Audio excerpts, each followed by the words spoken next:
Hello friends, good morning. এখন বাড়ি নিতে চলে এসেছি। সকালের টিফিন, সকালের চা খাওয়া কমপ্লিট হয়ে গেছে। আর আজকে বানাবো একটু লুচি, যার জন্য এই যে এখানে নিয়ে নিয়েছি আটা। যাই হোক, চলো ব্লগটা আজকে দেখো কী করছি সারাদিন, ঠিক আছে?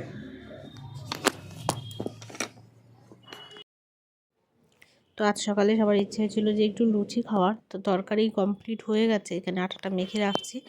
তো আমি বেশিরভাগ সকালবেলায় যখন লুচি করি তখন ময়দাটা ইউজ করি না, আটাটাই ইউজ করি। আটা দিয়েও কিন্তু খুব সুন্দর লুচি হয়, আর যেটা সহজেই কিন্তু হজম হয়ে যায় আমাদের। কি এনে তা পুইমুটুলি, ওয়াও! রাখো এখানে, আমার না চোখ দিয়ে জল আসছে, দেখি এখানটা রাখো। ফেভারিট এটা। তো এই দেখো পুঁই মুচুরি চলে এসছে। তো এখন মাঝে মাঝেই আমাদের পুঁই মুচুরি হবে। তো আজকে ভেবেছিলাম বেতর শাক হবে। তোমার ফেভারিটের ধ্যান তো আমি রাখি, আমার ফেভারিটের ধ্যান তুমি রাখো। বলো তুমি, দেখো আমার চোখ দিয়ে কিরকম জল আসছে। তো দেখো ঠান্ডা লেগে গেছে, ফুল মনে হচ্ছে। আমাদের বাড়িতে এখন সবার ঠান্ডা লেগে গেছে। আমার ফেভারিটের ধ্যান তুমি রাখো কি সেটা বলো। তোমার কথা শুনে আমার চোখ দিয়ে জল চলে এসেছে। একটু পজ করা একটু। তো আজকে আমার গলার অবস্থা খুবই খারাপ, প্রচণ্ড পরিমাণে ঠান্ডা লেগে গেছে, যার জন্য গলাটা একটু বসে গেছে। সেদিনই তোমরা ভিডিওতে দেখতে পাচ্ছ ঠান্ডায় কিন্তু চোখ দিয়ে জল আসছিল আমার। তো আজকে কিন্তু গলাটার অবস্থাও খারাপ। তো টিফিন খাওয়া দাওয়া করা তো হয়ে গেছে, এখন বসিয়ে দিচ্ছি দুপুরের রান্না। তো আজকে যেহেতু নিরামিষ, তো আজকে নিরামিষ আলু পটলের একটা রসা বানাচ্ছি। আর এখানে আজকে বানাবো বেতের শাক, যেটা আমার এখনও কিন্তু পরিষ্কার করাই হয়নি। 10:30 বাজে। তো দেখতে থাকো। কেন এত টেনশনে? জোরে বলো। কিছু না। বাবা, চশমাটা সেই দিদিমণিদের মতন দেখছো, নাকের ডগায় রেখে ওপরে। ওই দেখি দিদিমণি, ওইটা করো দেখি, ওই যে এটা প্যাপুটা। তো কি পরীক্ষা আবার সোমবারে? ও মাই গড, তুমি ইজিবিজি করে যাও না। ভুল হো গিয়া। করো, তুমি করো তো।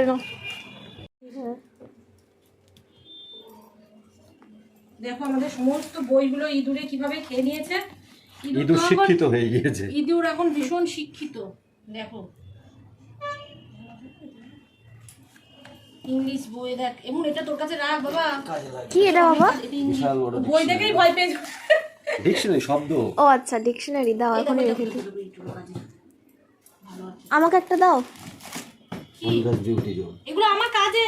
ও আচ্ছা, ঠিক আছে। এগুলো ভালো কাজে দিয়েছে। তুমি আগে কালকের ব্লগ নিতে নিতে তো আর নিতে পারিনি, কারণ এই জায়গাটা পুরো আমার জাম ছিল। জায়গাটাকে পরিষ্কার করেছি আমি কালকে, কারণ ভীষণ ইঁদুরের উৎপাত হয়। এখানটা পরিষ্কার করে এরকম একটা ম্যাট পেতে দিয়েছি, ঠিক আছে? এখানটা কিছু না, একটু বসা যায় আর কি, বসে কথা বলা। মন তো কালকে সারাক্ষণ এখানেই বসেছিল, যেহেতু এখানটায় পরিষ্কার করেছি। ভাবছি এখানে কিছু গাছ লাগাবো। তো দেখা যাক, আজকে তো সানডে আছে, যদি আনা যায় গাছ, কারণ আমাদের বাড়ির সামনেই একদম নার্সারি, সেখান থেকেই নিয়ে আসবো। আর এখানটা বেশ পরিষ্কার থাকলে একটুখানি ঝাড় দিতেও সুবিধা হয়। সমস্ত কিছু ছিল। হ্যাঁ, এখন একটু রান্নাঘরটা না গ্যাঞ্জাম হয়ে গেছে, কারণ এই যে এইটা ছিল, এটা এখানে নিয়ে এসে রেখেছি। তো দেখা যাক কোথায় আর কতটা গুছিয়ে রাখতে পারি। তো দেখো কালকে না আমি রাতে বাসন কোসন কিছু ধুয়ে শুইনি, সেগুলো এখন মাজবো আমি, কারণ হচ্ছে একটু লেট হয়ে গেছিলো কালকে খাওয়া দাওয়া করে সমস্ত কিছু করতে। আর রান্না বান্না করবো। আর এই যে সকালে চা খাওয়া কমপ্লিট হলো, আর এখন চলো লেগে পড়ি, দেখি কত তাড়াতাড়ি করতে পারি।